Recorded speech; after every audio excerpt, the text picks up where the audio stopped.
Welcome to another SummitCast show. Today we're going to be talking again about Julian Assange.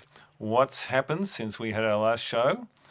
What's really happening behind the scenes, and why is the mainstream media refusing to cover this?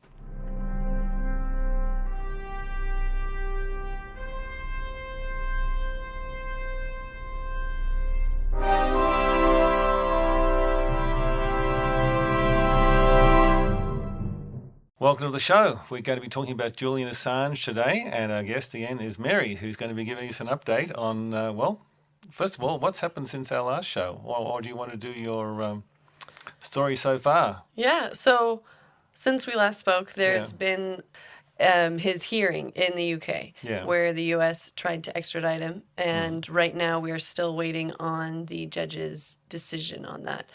So it could be in the next 2 weeks. It could be all the way in January. Hopefully, we're hoping it'll be sooner than that.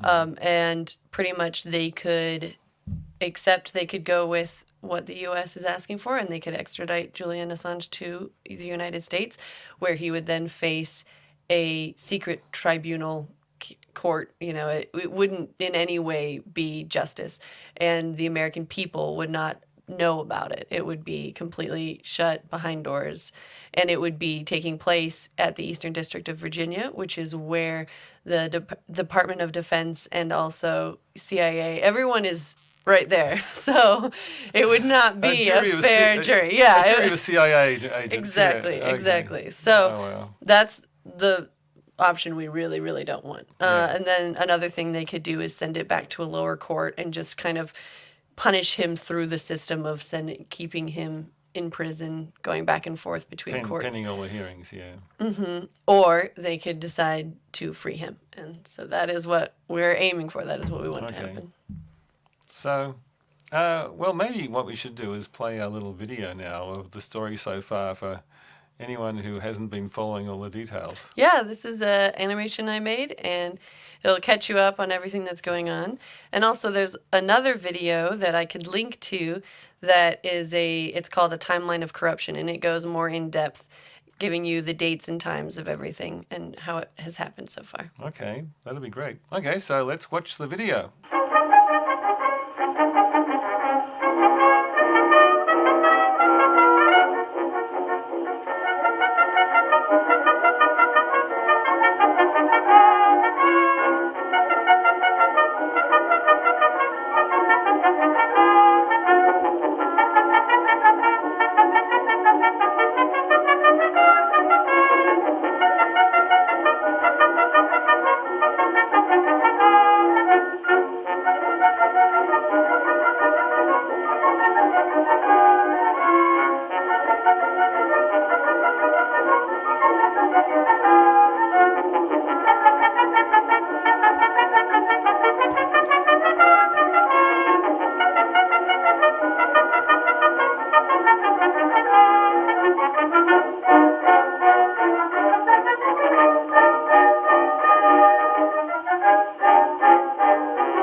great job on the video. Thanks. I mean, I didn't even know all those details. It's really quite astounding when you put it all together, isn't it? Mm-hmm.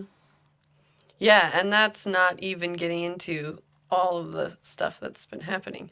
And since then, we've learned more about his situation in the Belmarsh prison and how truly horrible it is. There was an article that just came out talking about, that the Australian government actually has known, these horrible conditions that he's been in and have cold-shouldered and given vague answers and not in any way supported him as an Australian citizen who's being completely mistreated by the UK and the United States. And there was, in this article, it just talked about, so he's being kept in isolation, and which the UN says that if after 2 weeks of isolation, it is considered psychological torture. And he's been in isolated conditions for 2 years since he was taken out of the embassy. Yeah. And for a while there, he was put into the medical ward, and his legal team and family were trying to get a doctor outside of the prison to be able to check on him and see what was going on. And the prison made it incredibly difficult to visit him or, to get any kind of help. And he, all the way through last winter, he wasn't given his winter clothes, and there was no heat in his cell. He was having to line the cell with newspaper and books to try to stay warm. And, there was a lot of us were calling the prison trying to, demand that he be given his winter clothes, and that his family had given it to the prison. They had it. They just weren't releasing it to Assange. A lot of these things building up one on top of another. You've got the freezing, you've got isolation, you've got at one point they told him he had AIDS because of a blood test, but then later it comes out, oh, that was a false positive and you don't have it. But was that a mistake, or was that a continuation of the psychological torture that he's been put through this whole time? And the fact that this is happening in considered Western democratic countries are doing this at the same time as they're charging other countries and demanding that they, free journalists, and they're so concerned with free press, and then they're doing this and hiding it from the people. The group of people, the citizens that know the least about this, I think, are the American people, because it is so hidden. Media, most news media is not talking about this. Yeah, you don't see it in the media. That's not being covered. And actually, that's one of the things I wanted to talk about. Why is that? Why is it being so covered up by the US media, which you'd think would be concerned about freedom of the press? Mm-hmm. Yeah, I'm. The sad truth is, I think it's because we already don't have a free press. Who's pulling the strings? Who's telling them what stories to tell and what stories not to tell? Because at this point, anyone who isn't talking about Assange at this point is suspect to me, because there's no legitimate reason not to be talking about this. It's a government trying to take away free press. It's a government setting a precedent that would allow them to arrest anyone who publishes anything that they don't agree with. Yeah. So I think it goes back to when it was exposed that the CIA had Operation Mockingbird, and they said that they weren't going to do it anymore. And what was Mockingbird? That was with the CIA paying and deeply involved with news media and deciding, feeding them stories and things like that. So it supposedly, the Congress talked to the CIA about it, and they said, okay, we won't pay to have these stories put into the news anymore, something like that. It was very oh yeah, sure, we'll stop doing that. And okay, we weren't doing that, but we'll stop. Right. Yeah. So, I mean, I think. Did they ever admit they were doing it? It was using very specific language to make it seem less than it was, and the way in which they said that they would stop was very we won't pay for these stories anymore. It was a very specific. So they weren't going to pay the people money right. anymore, I was like, but it's still, it's still, you can see that it's still going on because of the way the media is controlled. There's certain stories that don't make it, or certain spins. The most American newspapers, and they have, fortunately, there are some larger news. There are some larger newspapers that have talked about Julian now, and some of them. There was one article that was pretty good. It was pretty factual. It still slid in some things that weren't true, but have become. The whole thing with Sweden. They the talked about that accusations in Sweden, right? And they phrased it as if he was, running away from this and the charges and everything, and didn't talk about how he, was seeking asylum because he knew he'd be extradited to the United States, and that he was freely, offering to meet with the Swedish authorities inside of the embassy and working with the authorities in that way. He just wouldn't, go to Sweden. And, so there's some more subtle things that they did. And then there was another article I was reading that was just... I read an article about that, which, was a good expose of that, but it didn't go into all the other things you're talking about. So I guess it really... They exposed some of it, but they weren't giving, even then, the whole story. There was an article with Time Magazine, and... and I was first just surprised that they were even talking about it. But in reading the article, you could see where it's like they can't just give it straight. They can't give just the facts. They have to add in these things that are painting Assange as I think they called him, instead of a journalist, they called him a cyber activist or something. And, so just like paving the way for the CIA story of him being a cyber terrorist and everything, and taking away the legitimacy of what WikiLeaks is doing. So I think that's, even when they're pressed that far that they have to talk about him, then they still spin the story. Yeah, and it's I guess it's in the justification is they're giving context, Right, but they don't give the other side. They just give the the lines they're fed. Yeah. Something I was wondering too is there a political aspect of it? Apart from the CIA, influence on the media, is there a political aspect? In other words, it seemed to me that coverage of him changed a lot in the mainstream media after he started releasing the DNC emails.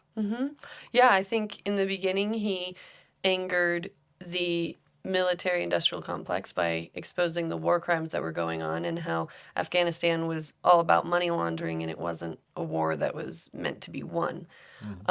So he angered that whole side of the government, and they were trying to take him down.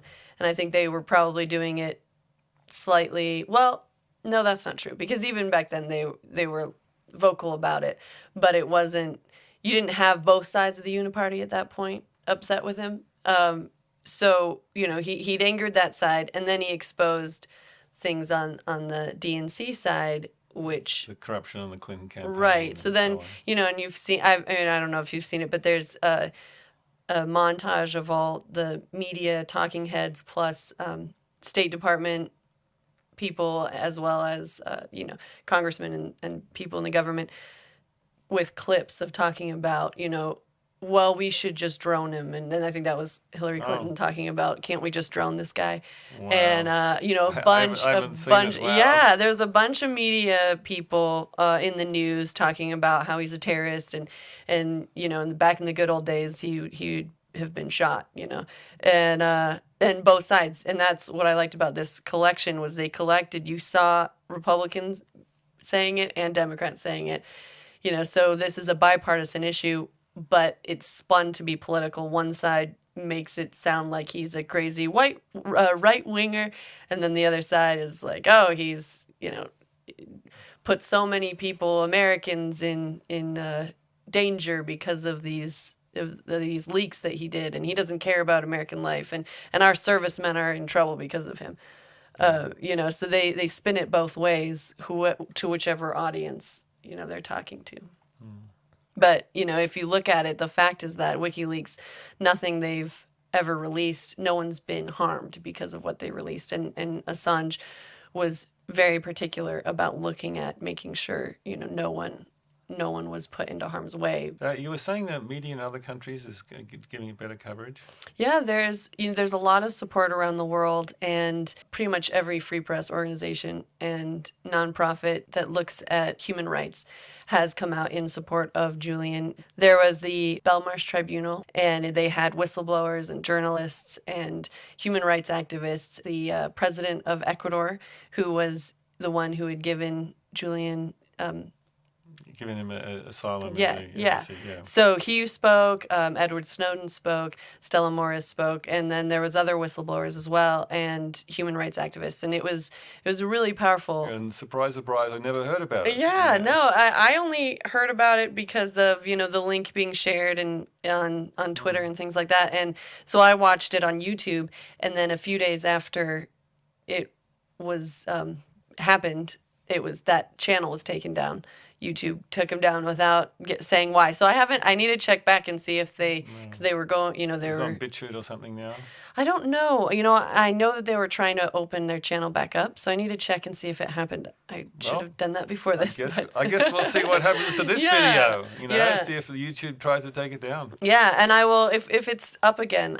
We can link it for this show because it is really good and powerful, and a lot of knowledgeable people giving really insightful information. And not only credible about people. Credible first-hand people. knowledge. Yeah. Right, and people who really understand what's going on, and they talk about not only Assange but how this will affect, the legal system and how it can be a precedent, and not only for the U.S. government, but since he is Australian, this goes into international law and what happens when another government wants to extradite a journalist that they're upset with for exposing their crimes, and what if China wanted to do it? For right, example, exactly,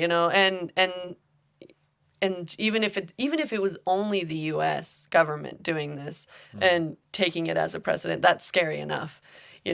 We've seen what, unfortunately, our government has done and is doing that is completely against the American values.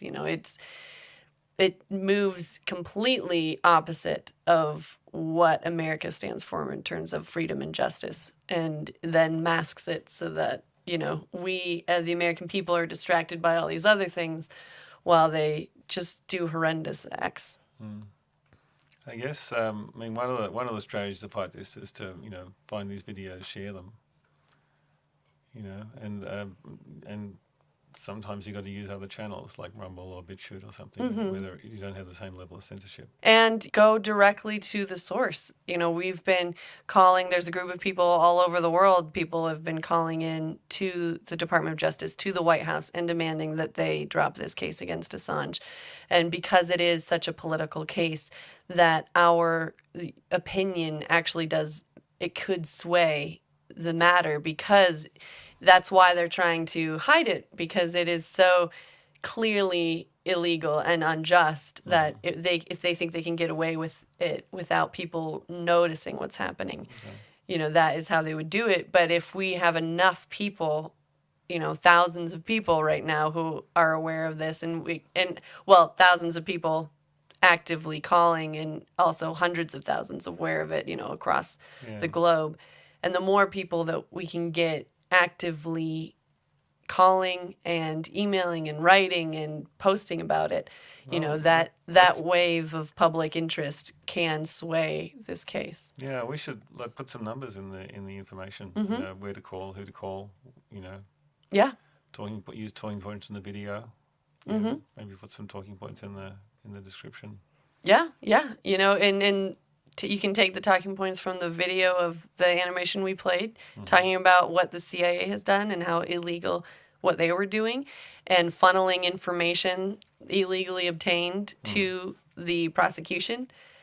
It makes this whole case completely unjust and illegal. And so, I think there's plenty there to talk to them about.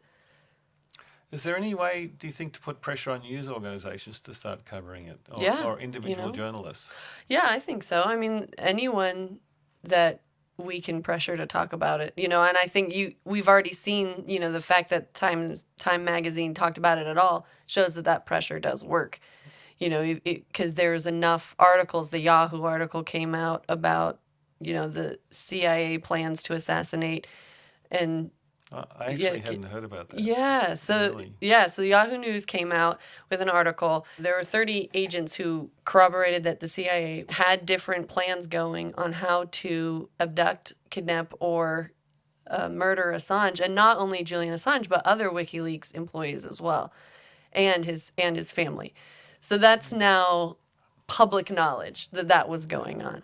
Well, share that on your share that article on your social media. I think. I mean, people need to know this. I didn't know this. I thought I'm pretty well informed, but there's so much going on that we just don't know. Right, and that is purposeful. They've got so many things happening, and so many things happening that we feel we need to do something about, but we can't yet. Or something that is a huge emotional impact, but leaves us feeling angry or hopeless or helpless, and just we'll just talk about this because it makes us so emotionally angry or scared, and then then we don't notice that we're not learning about other things. Yeah, get people distracted with mask mandates and exactly. all sorts of things. Exactly. Yeah. They use it as, yes, it is important, but it is masking something much more important.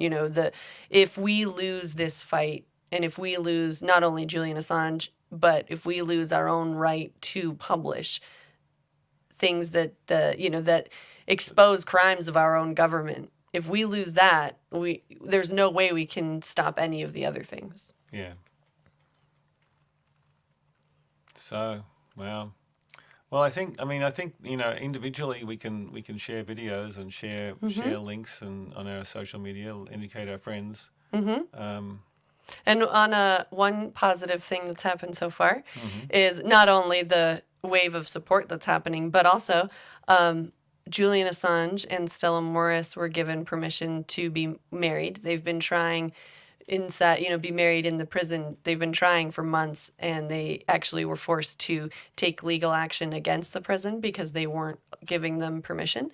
And then the day before that legal action would have, that deadline that they gave them, the day before the deadline, the prison agreed to let them be married. So that they're hoping that'll happen before the end of the year. So there's one nice thing. But we would much rather them be able to get married with him being free.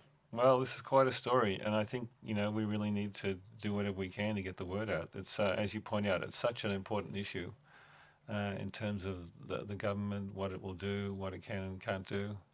I think you look at journalism. The Pentagon Papers, and that was a landmark in America, and it exposed a lot of corruption in the government. And where are the courageous journalists today who will do that, and the newspaper that will publish it? Has the media gotten taken over so much by the CIA that it's no longer possible? I think there are good people in every industry and brave people, and the more that we can stand up, the more they can. If we can all do it together. And I think, even in the government, I think there are good people in all of these institutions, and they just need the impetus or need to become aware of it, or wake up enough to see what's going on. And I think there are people who will and would publish, and we just got to realize that people care and are noticing. They feel like they've got some support to do it, and not just out there on their own. Right. So just before we wrap up, tell us about your T-shirt. Oh yeah, this is a shirt from WikiLeaks. So it says "Hands off Assange" and "Don't shoot the messenger." Okay. And then it's got war crimes. Yeah. On the iPad. Okay. So that's another way you can support. WikiLeaks has a shop, and you can buy some clothing that talks about Assange and raise awareness and support WikiLeaks all at the same time. Yeah. Yeah. Yeah, I think this is such an important issue. We really have to get the word out. So we'll put some phone numbers in the description. We'll put some links. And share, subscribe, let people know. This is such an important thing. And, pray about it, whatever you can do. Take a stand for freedom of the press, freedom in every way. The things you were describing, it's like what you used to read about with the Soviet gulags. Only it's happening in Western prisons now. So we got to expose it, and we got to hold people accountable, and public pressure, and letting people know, educating the people, bypassing the media. You got to bypass the mainstream media, go direct to the people. Yep. So, thank you very much, Mary, for keeping us up to date, and we look forward to another show when we've got some really good news about Assange. Exactly. Yep. Okay, thank you everyone. Thanks for joining, and we'll see you next time on SummitCast.